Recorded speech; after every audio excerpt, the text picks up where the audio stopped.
Hey, Mrs. Cussett, it's your favorite student, Hunter, and I'm going to be doing my book talk.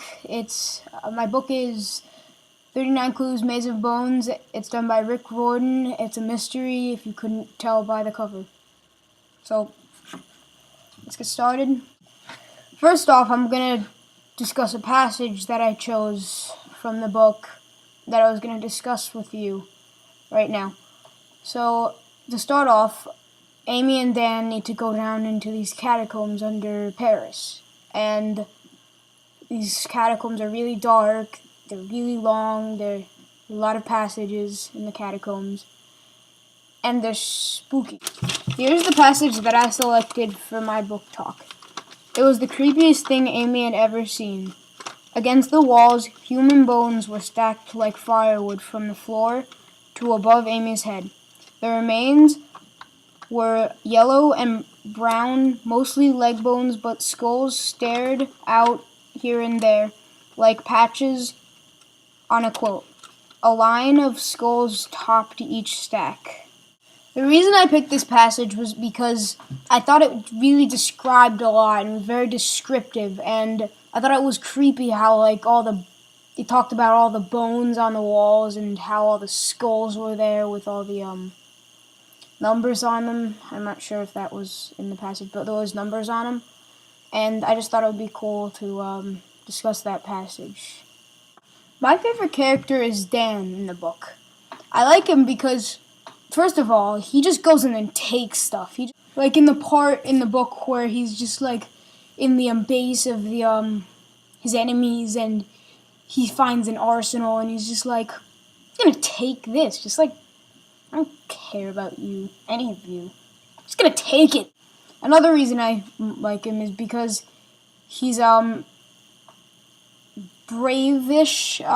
He is not afraid to go in and take stuff. That kind of correlates with the thing that I just said. But another reason that I like him is because he's funny.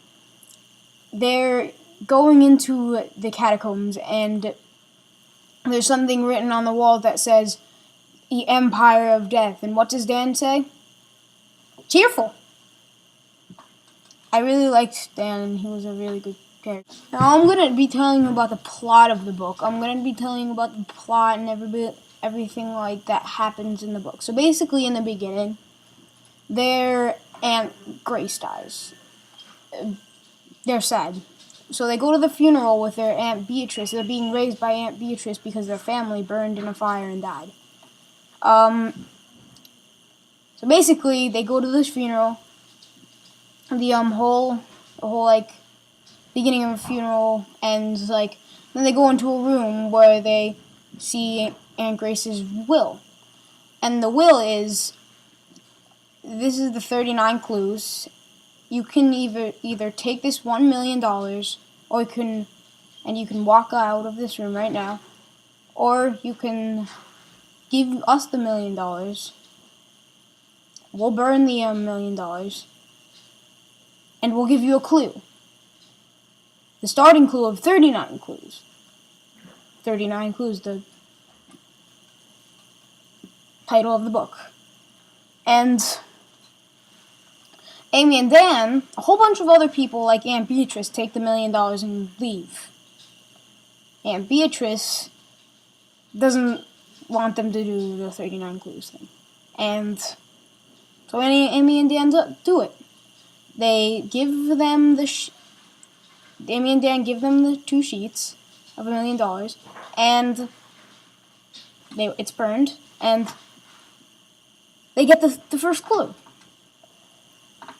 So then they have a whole adventure with a whole bunch of families that want to kill them. They don't want to be in an alliance with them. They just want to kill them.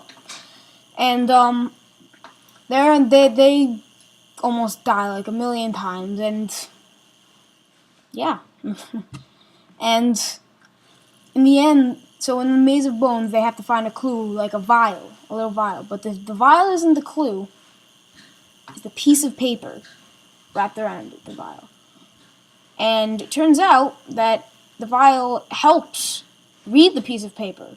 It's just a blank piece of paper, but it's not. It has to be like read with this like special thing.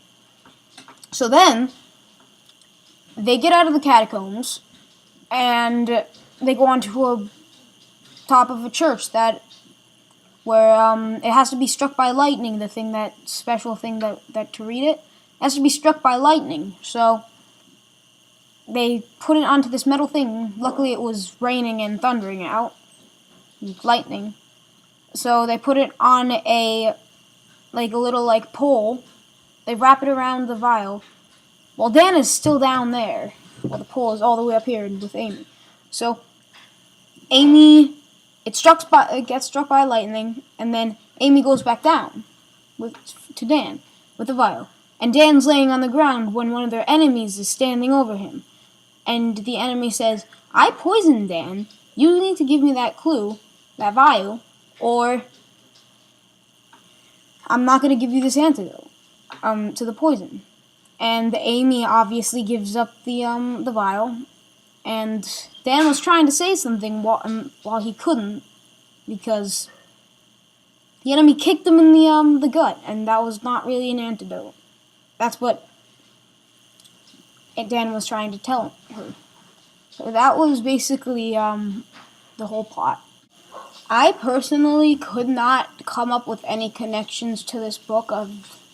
I couldn't come up with the text itself. I've never been handed $1 million. I haven't seen a lot of human bones. I haven't seen all that.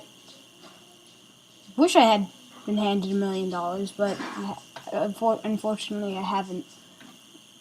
So I think you can understand that. But yeah.